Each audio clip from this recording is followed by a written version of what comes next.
Assalamualaikum warahmatullahi wabarakatuh. Kami dari kelompok 6 ingin menampilkan mengenai pengawasan. Perkenalkan, nama saya Kaki Hidayat.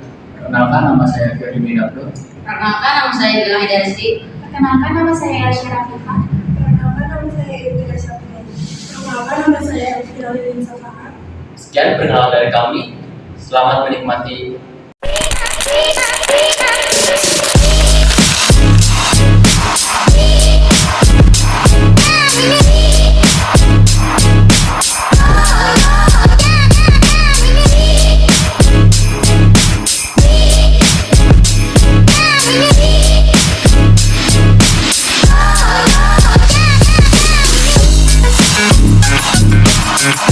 Baik, di sini saya akan membahas apa itu pengawasan.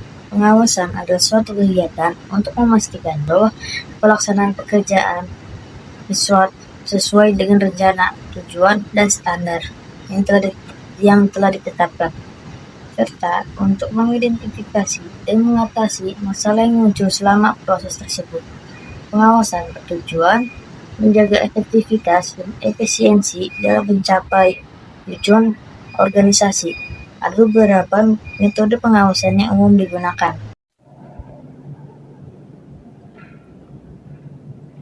Kamu, apa yang terjadi?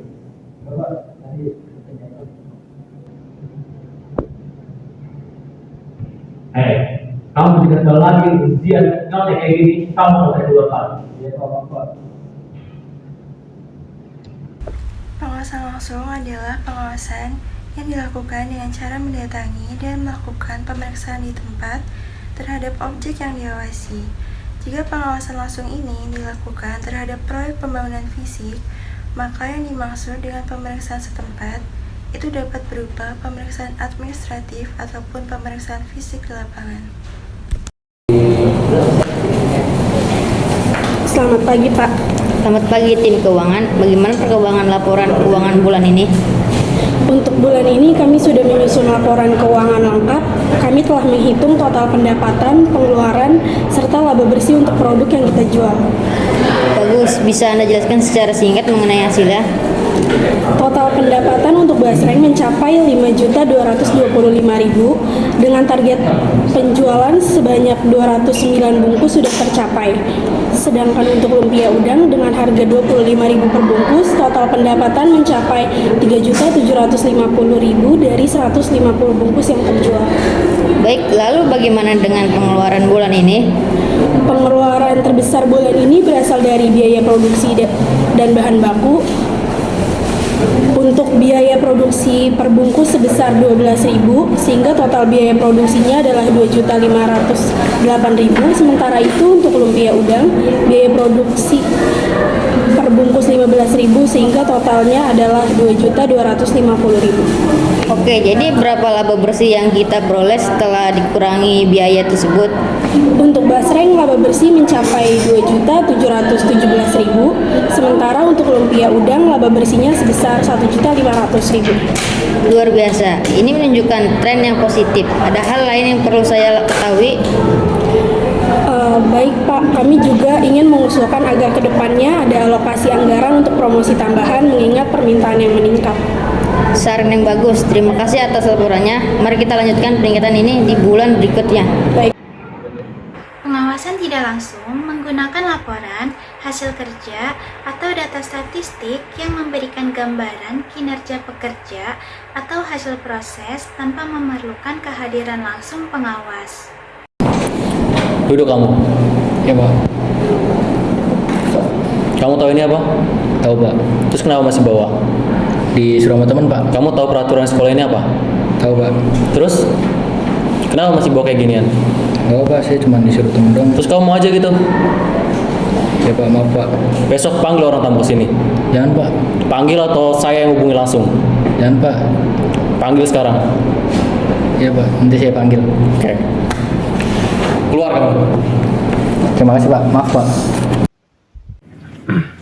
Pengawasan preventif. Pengawasan preventif adalah bentuk pengawasan yang dilakukan sebelum suatu kegiatan atau keputusan diambil. Tujuannya adalah untuk mencegah terjadinya penyimpangan, kesalahan, atau risiko yang dapat merugikan organisasi proyek, atau suatu individu. Karakteristik pengawasan preventif biasa dilakukan sebelum pelaksanaan, bersifat antisipatif, dan bersifat proaktif. Adapun manfaat pengawasan preventif ini, yang pertama untuk mencegah kerugian waktu, biaya, atau sumber daya, serta meminimalkan resiko kegagalan atau penyimpangan. Selamat pagi anak-anak. Hari ini kita akan bicara tentang bullying dan bagaimana cara mencegahnya. Ada yang tahu apa itu bullying? Bullying itu kayak mengejek itu bukan sih, Bu? Betul sekali, bullying adalah perilaku yang menyakiti atau membuat orang lain merasa tidak nyaman, bisa lewat kata-kata, perbuatan, atau bahkan online. Menurut kalian, kenapa bullying bisa berbahaya? Karena bisa bikin orang sedih dan tidak percaya diri, Bu. Iya, dan lebih dari itu, bullying bisa Nomor 3 loh, Bu. berpengaruh pada pasangan seseorang. Makanya kita harus punya hal yang bisa kita lakukan jika melihat terjadi bullying. Kita bisa membela dia atau lapor ke guru, Bu. Tepat sekali, membantu teman yang dibully sangat penting, tapi pastikan juga untuk melaporkannya ke orang dewasa. Dan jangan lupa, kita semua harus saling menghargai agar bullying tidak terjadi. Setuju? Setuju. Baik, ingat kita semua punya peran untuk menciptakan lingkungan yang aman dan nyaman bagi semua. Tidak ada tempat untuk bullying di sini ya.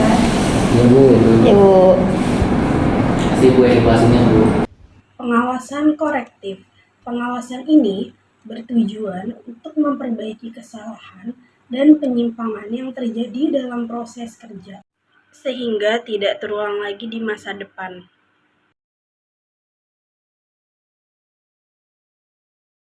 Pengawasan internal. Pengawasan ini dilakukan oleh pihak atau unit dalam organisasi itu sendiri. Hal ini untuk memastikan kepatuhan suatu individu terhadap prosedur dan kebijakan internal. Adapun karakteristik dari pengawasan internal ini, yang pertama dilakukan oleh pihak internal seperti manajemen, komite pengawasan, atau departemen audit internal. Yang kedua, bertujuan untuk meningkatkan efisiensi, efektivitas, dan akuntabilitas operasional organisasi. Yang ketiga, biasanya berkelanjutan atau berkala. Adapun keuntungan dan kekurangan dari pengawasan internal ini, yang pertama untuk keuntungannya, proses pengawasan lebih cepat karena dilakukan dari dalam organisasi tersebut. Kekurangannya, kurangnya objektivitas jika pengawas memiliki hubungan dekat dengan pihak yang diawasi. Selanjutnya ada pengawasan eksternal. Pengawasan ini dilakukan oleh pihak di luar organisasi untuk memastikan suatu individu patuh terhadap peraturan, undang-undang, atau standar industri. Adapun karakteristik dari pengawasan eksternal ini, yang pertama dilakukan oleh pihak independen seperti auditor eksternal, lembaga pemerintah, atau organisasi sertifikasi.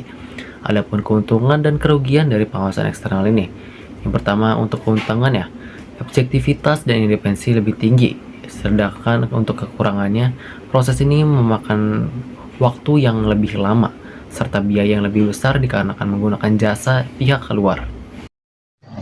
Selanjutnya ada pengawasan fungsional. Pengawasan ini dilakukan berdasarkan fungsi atau departemen tertentu dalam organisasi, misal pengawasan keuangan, produksi, dan pemasaran. Selanjutnya adalah pengawasan manajerial dan operasional. Pengawasan manajerial fokus pada pengawasan terhadap pelaksanaan kebijakan dan strategi perusahaan. Sementara operasional fokus pada proses operasional sehari-hari untuk memastikan efisiensi dan efektivitas pelaksanaan tugas. Selanjutnya, pengawasan strategis. Pengawasan ini mengawasi rencana strategis jangka panjang untuk memastikan pencapaian visi dan misi perusahaan.